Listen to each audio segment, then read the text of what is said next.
नागपुर के हुड़केश्वर इलाके में एक नाबालिग लड़की को उसके अश्लील फोटो वायरल करने की धमकी देकर पैसे वसूले गए।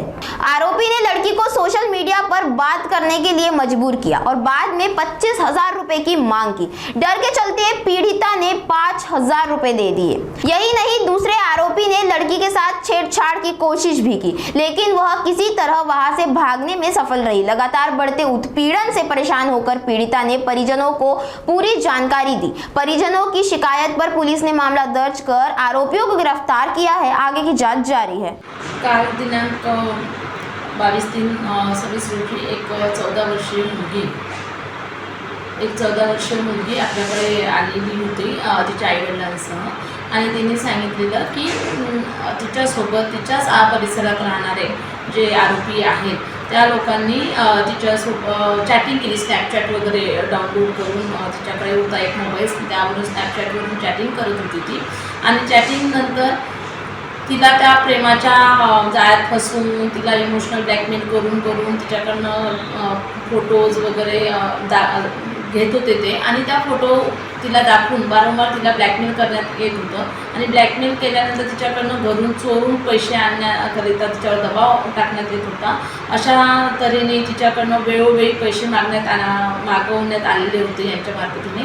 आणि त्यातच दुसरा जो आरोपी आहे ज्याचं नाव आहे गौरव रामदास भेंडे, वय 32 वर्ष, राहणार हुडकेश्वर नागपूर, यांनी सुद्धा त्याला ही स्केटिंगला जात असताना पीडित मुलगी स्केटिंगला जात असताना तिच्यासोबत हात वगैरे लावून विनयभंग केलेला होता। आता खूप दिवस तिला हे टॉर्चर ती सहन करत होती, परंतु काही दिवसांपूर्वी पैशाचा घरी विषय दिसत असल्यामुळे पैसे गायब होते असं तिच्या आईवडिलांना लक्षात आल्यामुळे जेव्हा याबद्दल तिच्या आईवडिलांनी विचारणा केली त्यावेळी मुलीने घाबरून हे सगळ्या गोष्टी त्या आईवडिलांना सांगितलेल्या आहेत आणि सर्व विचार करून मग ते कंप्लेंट करायला पोलीस स्टेशनला आलेले होते। त्यांच्या तक्रारीवरून आपण 2 आरोपींना ताब्यात घेतलेलं आहे, अटक केलेली आहे। आता तपास चालू आहे। याच्यामध्ये आणखी कोणी इन्व्हॉल्व आहे, आणखी कोणी दुसऱ्याही लोकांनी चॅटिंग किंवा काही ब्लॅकमेल केलेलं आहे किंवा हिचा फायदा घेतलेला आहे पीडितेचा, याचा आपण शोध घेत आहोत। आणि त्या दोन्ही आरोपीचं नाव आहे, पहिल्या आरोपीचं नाव आहे हिमांशू धनेंद्र तोंडरे, वय 25 वर्ष, आणि दुसरा आरोपी आहे गौरव रामदास भेंडे, वय 32 वर्ष। मुलगी 14 वर्षीय आहे, ती 10वीत आहे, शाळा शिकते आहे।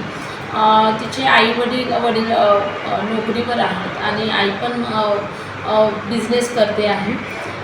घरी कोणीतरी कम्युनिकेशन करायला एखादा मोबाईल असावा याकरिता घरच्यांनी मोबाईल ठेवलेला होता। त्या मोबाईल थ्रू मुलींनी स्नॅपचॅट वगैरे डाउनलोड करून मग ह्या गोष्टी झालेल्या आहेत।